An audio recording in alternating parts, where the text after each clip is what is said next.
Itinanggi ni Senator Francis Escudero ang alegasyong tumanggap siya ng mahigit kalahating bilyong pisong kickback sa flood control projects.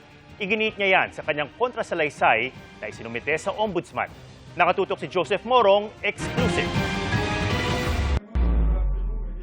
April 16 nang irekomenda ng Field Investigation Office ng Ombudsman na kasuhan ng plunder, graft at indirect bribery si dating Senate President Francis Escudero. Base sa reklamo, nagkamal umano si Escudero ng lampas kalahating bilyong piso galing sa mga umani maanumalyang flood control project. Base sa aligasyon ni dating Department of Public Works and Highways o DPWH Undersecretary Roberto Bernardo. Pero sa kopya ng counter-affidavit ni Escudero na eksklusibong nakuha ng GMA News, itinanggi niya ang mga aligasyon at pinabulaan ng nakakuha siya kay Bernardo ng 306 million pesos noong 2024 at 280 million pesos noong 2025 na tinanggap umano ng kaibigan, campaign contributor at umani bagman ni Escudero na si Maynard Ngu. Wala raw ebidensya na magpapakita na bagman niya si Ngu at inutusan niya ito na gumawa ng aksyon para sa kanya. Base lamang daw sa kwento ni Bernardo ang sinabi raw ni Ngu na natanggap ni Escudero ang pera.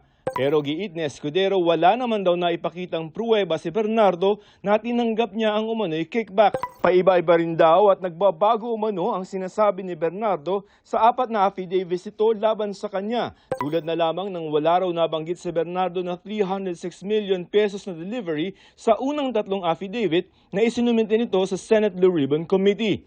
Lumabas na lamang daw ito nung may investigasyong ginagawa na ang Ombudsman. Hiniling ni Escudero sa Ombudsman na huwag bigyan ng immunity o gawing state witness si Bernardo at iba pang testigo laban sa kanya. Dahil kung may master plunderer tulad ng sinasabi ng reklamo, hindi raw siya ito kundi si Bernardo.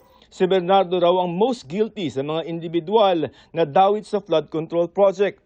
Sabi pa ni Escudero kung siya raw ang master plunderer, bakit kalahating bilyong piso ang sinasabing natanggap niya kumpara sa inamin mismo ni Bernardo na tumanggap siya ng lampas 1 bilyong piso. Hinihingan pa namin ng panig ang kampo ni Bernardo at ang Ombudsman.